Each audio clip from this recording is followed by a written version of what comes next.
So we knock on doors. Nagbisita po kami.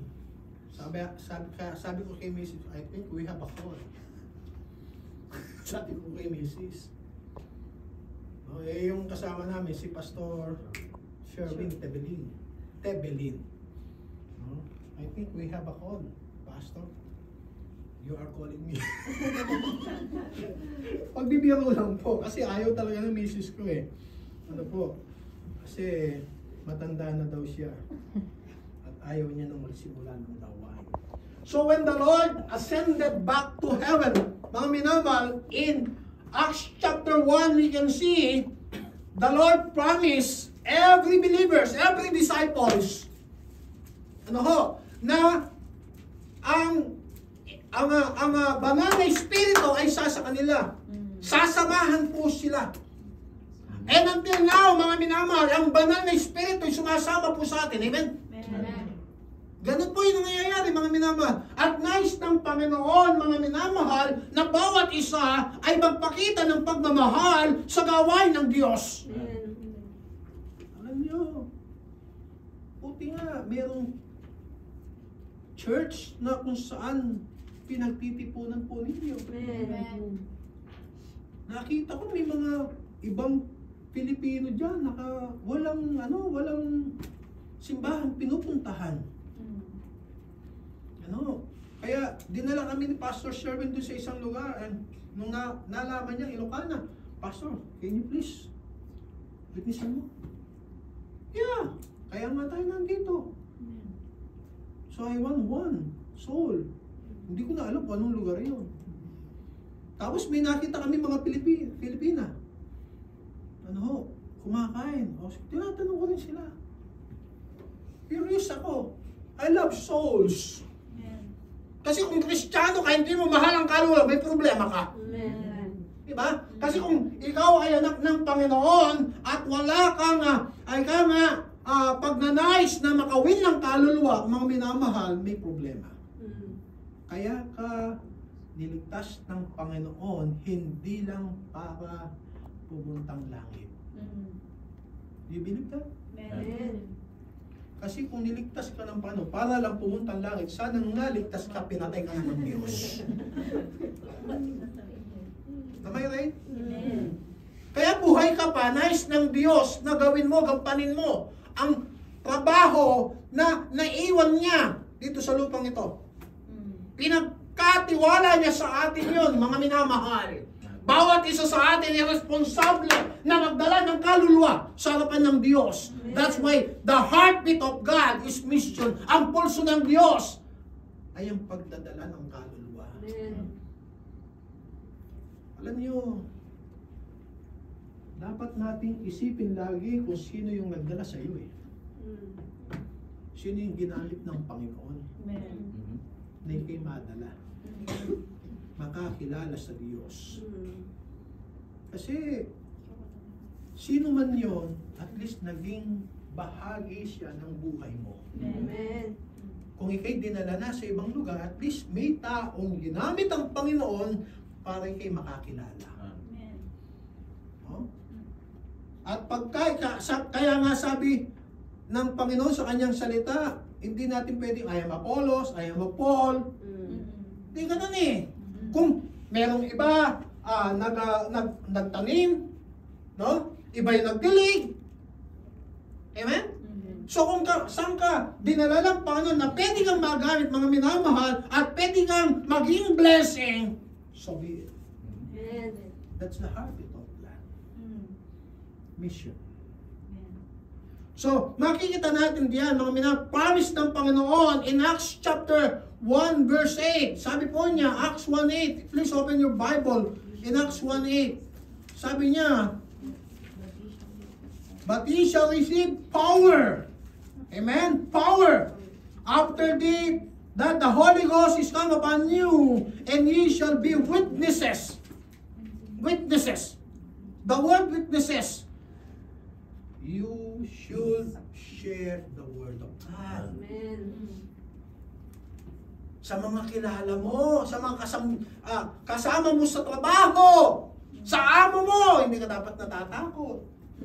Kasi lahat ng nakasalamuha mo, lahat ng mga taong nadaan sa'yo ay pananagutan mo. Sarapan ng Diyos.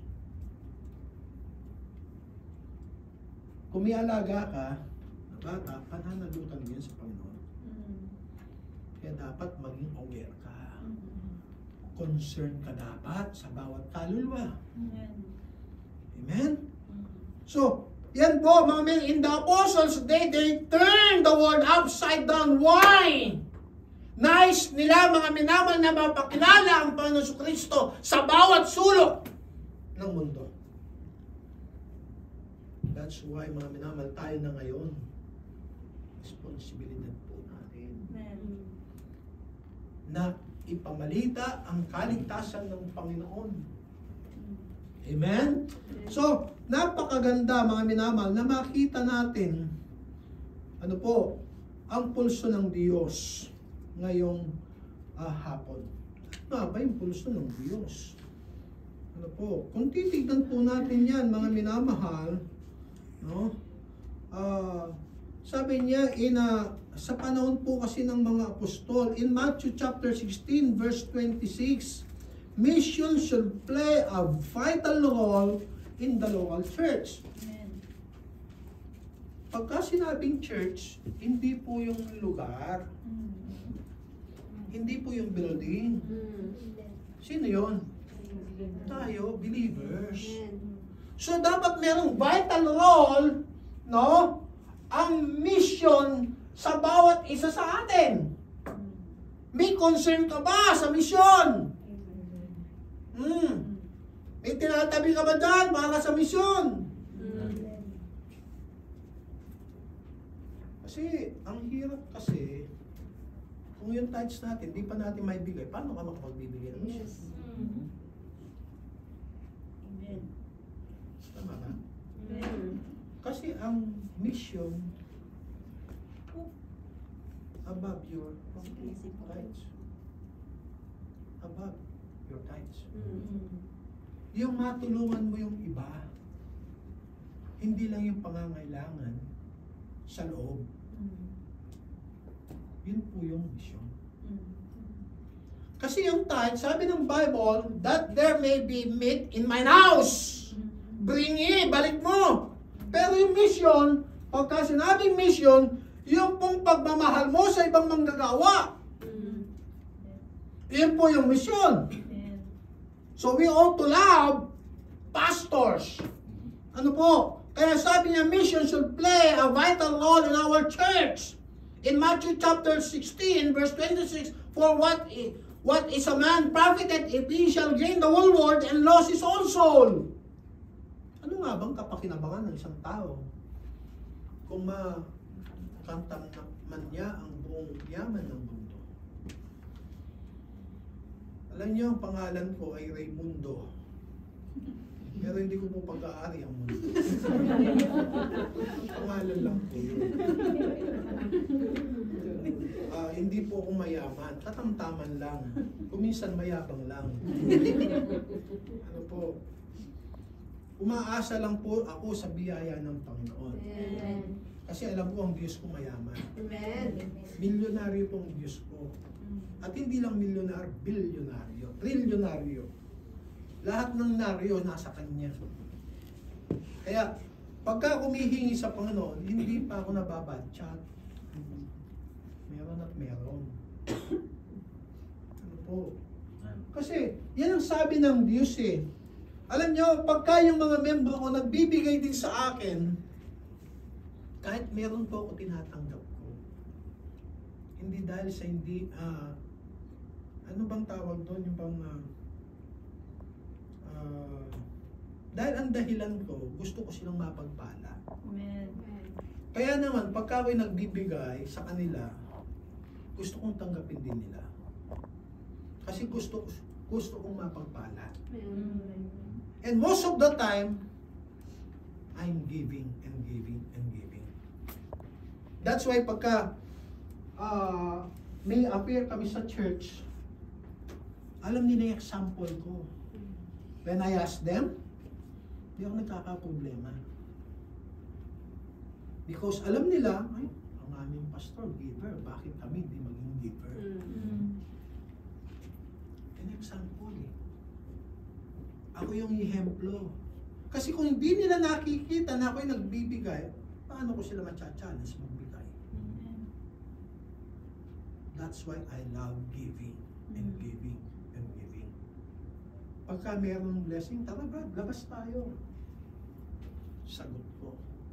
Pagka sila naman ang nagyaya, ikaw ang nagyaya, ikaw ang sasagot. O, di ba? Tama ba?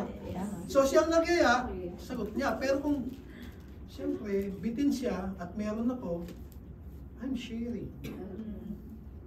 Ganun yun eh. Because giving is loving. Amen. You cannot love without giving. Diba? Kung mahal mo yung tao, hindi mo maatim na hindi mo siya bibigyan.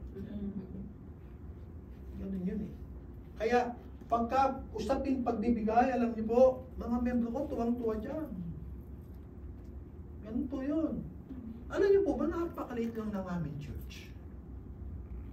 Maliit lang. Na membership, maliit lang. Pero we want to be a significant church. Ganun po. We want to be a significant church. Ngayon, nagpapatayo kami ng ng prophet chamber. Walang budget. Puro faith. Eh, ba malapit nang matapos? Amen. Amen. Malapit nang matapos. Walang budget. Alam niyo magkano lang yung aming gift to our Savior? 120 lang. Gumagastos na kami ng almost 500. Hindi naman humihinto. O di ba biyaya ng Diyos? Amen. That's what we call giving, sacrificing. Kaya kung minsan yung anak ko, isang nagwe-welding siya, umaakyat. Ako rin umaakyat. Nangangatog lang ito. O diba? So yun po eh. So mga minamahal na, bakit ano yung building na yun? Prophet chamber. Para pag kami bumisitang pastor, para siyang naka-hotel. Naka-aircon. Pagdating sa banyo, naka-heater. Parang talaga hotel.